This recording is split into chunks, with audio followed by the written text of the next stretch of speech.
Every morning when you wake up, you need to power up. Get your mind going in the right direction. This is going to be a good day. I can handle anything that comes my way. I am strong. I am confident. I have the favor of God. Angels are watching after me. I'm excited about my future. At the start of the day, you need to set your mind for victory. Don't let just any thoughts play. You have to think thoughts on purpose. If you wake up and just think whatever comes to mind, thoughts will tell you, you have too many problems. You're too tired. You'll never overcome this obstacle. Nothing good is going to happen today. If you don't set the tone for the day, negative thoughts will set them for you. Before you check the phone, before you read your email, before you see what the weather is like, you need to think on purpose, power thoughts, victory thoughts, abundance thoughts, can-do thoughts. No matter who you are, no matter where you are in life, you can take the lid off of your job. And if you're wondering if you still have the lid on in your life, here are some clues that's going to let you know that the lid is still on. If you're not excited about waking up in the morning, if you're sitting around bored out of your mind, if you got time to do everything anybody asks you to do, you probably got the lid on. If when you tell your dreams to all your friends, it makes sense to them, you got your lid on, man. Your dreams should not make sense to everybody. You got to say something that make people go, how you going to do that? That's when you got the lid off. And if I were you, I'd do that. I'd take the lid off. Makes sense to me, don't it? I mean, look, in show business, that's all the time.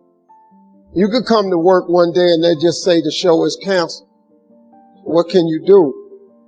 So what I've done is I've produced so much content.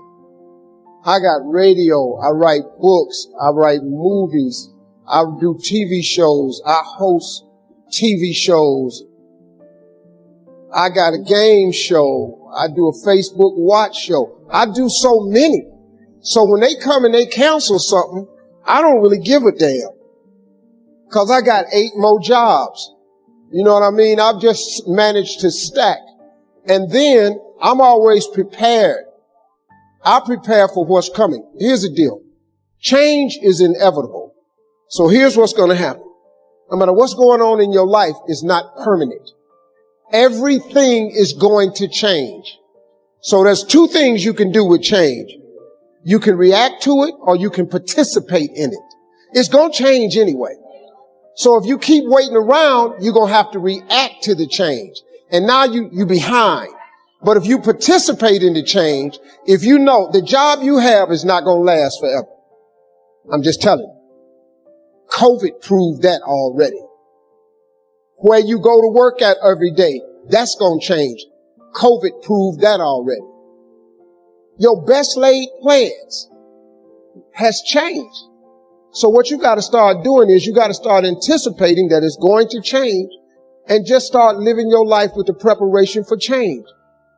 No matter what you're doing, you could be doing more. Remember that. It's 24 hours in a day. You got to use as many of those hours to prepare stability for yourself as you can. I said it online, I got in a lot of trouble. If you sleep 8 hours, you're not ever going to be rich. If you have any dreams of being rich, you cannot sleep 8 hours a day. It's only 24 hours in a day. If you sleep 8 hours, that's a third of your life. How can you cannot be asleep a third of your life and become successful. You can't. People got mad at me. They're talking about Steve Harvey prefers wealth over health. No, I'm just telling you. If your ass wants to hit it and be rich, you got to quit bullshit. You got to get your hustle and grind on. You can't sleep 8 hours. Well, how much you sleep? I sleep between 4 and 5 hours. If I get 6 hours, woof, I'm tired. Plus, I'm old. I got to get up. I want to see what today is. I can't miss nothing. Now, I'm old, man. I'm 64 years old, so I can't be laying in the bed waiting. I got to get up early. I'm up before the sun come up every day because I just want to see what else God got for me. He done gave me a lot. Might as well go see the rest of it, right? You can't see his sleep. So I've always prepared myself for what this business is. And for the first time, I've actually thought about retiring. This is the first time I've ever thought about retiring. So now I want to come home. I'm coming to Africa. The one thing that I have learned to relate to all of my children is to dream. There is nothing bigger than your dream. Nothing is greater than your dream. Now, as we sit in this great educational institution, I am not saying that your education is not important, because it's tied to a lot of your dreams. But let me tell you something. There ain't nothing bigger than your dream. Because your dream will propel you to get the education. Don't you ever stop dreaming. Don't you ever stop imagining. And we're going to talk about them two things a lot. But don't you ever stop dreaming. Your Bible says a man without a dream or a vision shall perish. That's in your Bible. It ain't just in the one I read. Nowhere in there does it say without an education you perish. But it says without a dream or vision you perish. So if what you are dreaming about requires an education, it is then your dream that propels you to get the education. But the dream is bigger than anything, man. See, if it was an education that caused you to be great or successful, I ain't here today, because I don't have one of them. But nobody could outdream me. Your dream is everything, man. It's the biggest part of your life. Look, man, it is that thing that God puts in you that don't let you sleep sometimes. It's your dream. It's that thing, that part of you, man, that wakes you up and stirs the very pit of your soul. I've always taught my children to dream. The secret, though, the secret to real success is if you tie your gift to the dream. Whatever position you find yourself in today, we put ourselves there by a series of thoughts and actions. Thoughts turn into things. That's very important to know. So let's look at both sides of it. For people who think negative thoughts, it turns into negative things. And the direct opposite is true for those who think positive thoughts. It turns into positive things. That's the deal. It's as simple as that, folks. Thoughts become things. So the one glaring question for all of us always is, on a daily basis, what are you thinking? What are your thoughts? What are you thinking? What are your thoughts? Because this is a fact of life. This is biblical. This is spiritual. This is written. This is philosophical. This is the law of the universe. This is just the way it is. Now, and here the cold part, folks. It don't matter if you believe me or not. It does not matter if you have never been explained this or not. And it does not matter if you think it works in your life or not. It don't matter. Listen to me. It is the way it is. It's just whatever. It's the law of the universe. You call whatever you want to call. However you got to dress this thing up, because this all it is. So when I say that you are where we are today because we thought ourselves here, oh, you best to believe that's true. You thought yourself here. No one else. See, let me explain something. I got people around me who so badly want to take credit for it. Every man in this room, you blew your 20s. You spend all your 30s trying to make up for your 20s. Yeah, that's the truth. Dog, every dude in this room blew their 20s and at 30 trying to fix what they should have did in their 20s. Yeah. And so forth and so on. You turn 40, you trying to recover from the mistakes you made when you 30. Now at 40, man, it's time for you to start. Really, at 30, you need to start buckling it on down. And just realize, man, everybody make mistakes. And if the mistakes you're going through are going to help you become the person you need to be later on. Steve Harvey. All them mistakes, dog, they cool to make. Yeah. I needed to mess up every marriage.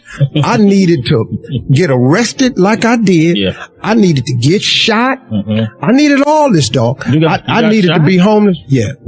I needed all them things to happen to turn me into who I am today. So when you're young and you make mistakes, don't let them eat you up. Because everybody that done made it, done made them.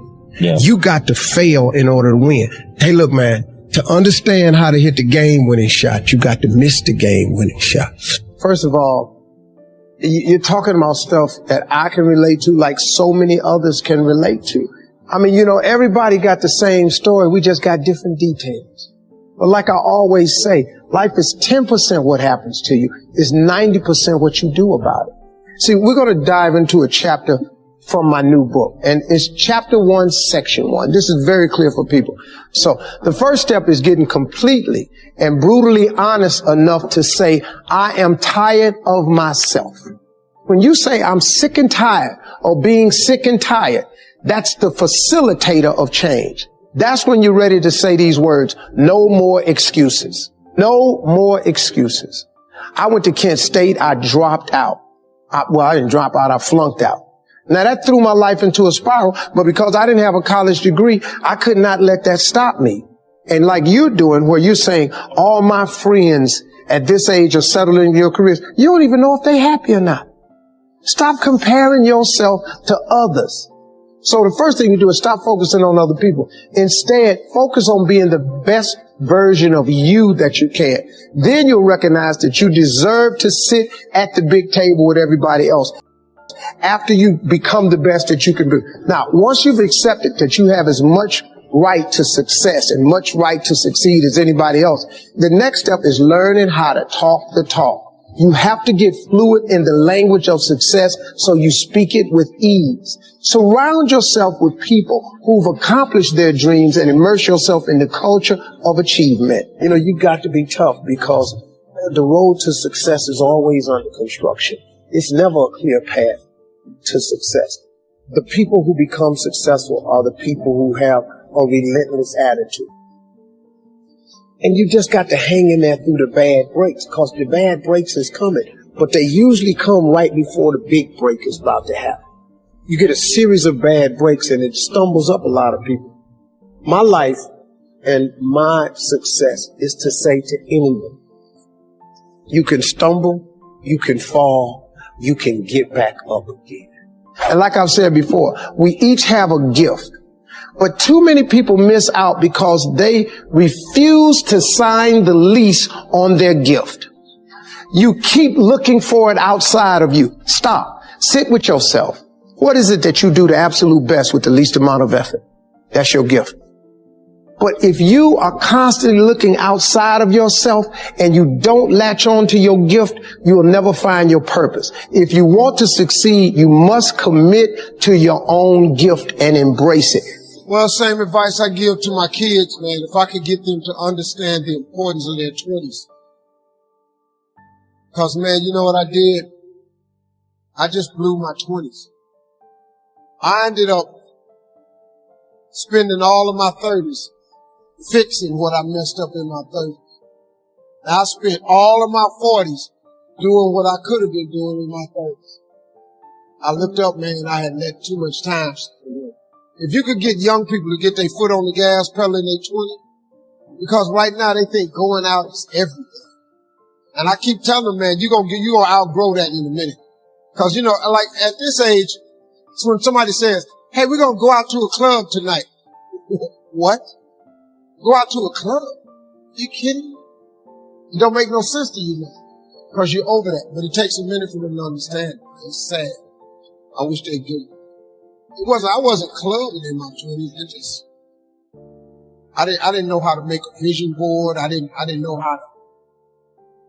What really changed my life, man, was I got in Amway when I was about 24. I got in Amway. And that changed my life, man, because the first time ever, they introduced me to self-help books. And I read 2 books that changed my life. It was The Power of Positive Thinking by Norman Vincent Peale and The Magic of Thinking Big by David Schwartz. I read them books and it changed my life. But it also made me remember what my mother had taught me because she was a Sunday school teacher, because all self-help books are Bible-based. Everything comes from the Bible. All of them self-help books, that's Proverbs. That's all it is. Book of wisdom and understanding. If you could read that, it'll change your life too. Sometimes you need regular books where you can relate to it differently. But it's all comes from the Bible. It's like A great book is The Secret. If you read The Secret, it's all Bible verse. It's just based on the Bible. You can't think of nothing new how to tell a person to succeed without the Bible. You can't. It doesn't work that way, you know. So a couple of books changed my life. Imagine the Thinking Big was huge. It just taught me one simple principle. It don't cost no more energy to think big than it does small. You can say Volkswagen and you can say Rolls Royce with the same amount of effort. You ain't got to grunt to say Rolls Royce. So if the Bible is true, what you says a man is as he thinketh. If you think poor thoughts, you got to be poor. The moment you change that thought into wealth and riches, you start the process to becoming wealthy and rich. It's not a math trick. It's really how it works. People complicate it. You gotta do this and you gotta do that. But Bible's pretty plain. They ain't got no loopholes in it. Really don't. It's just real simple. It say what it say. All you gotta do is believe it's talking to you. That's what it is. Most people don't think that God is talking to them.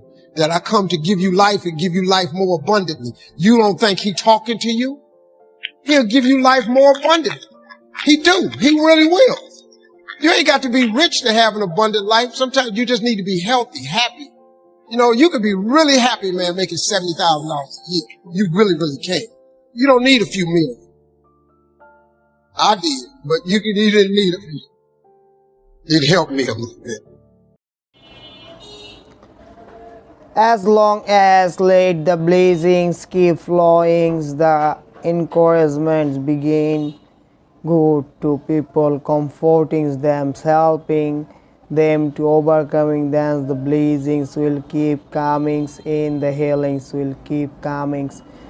The right people, the joy, the fulfillments. I'm not saying you won't have difficulties, but as you give what's God's given you as your strength, others you will always have the strength that you need. It's right in front of you, but you got to move different, you got to operate different, you got to operate better in your social crisis, you got to operate better in school, better in class, better in the sales meeting.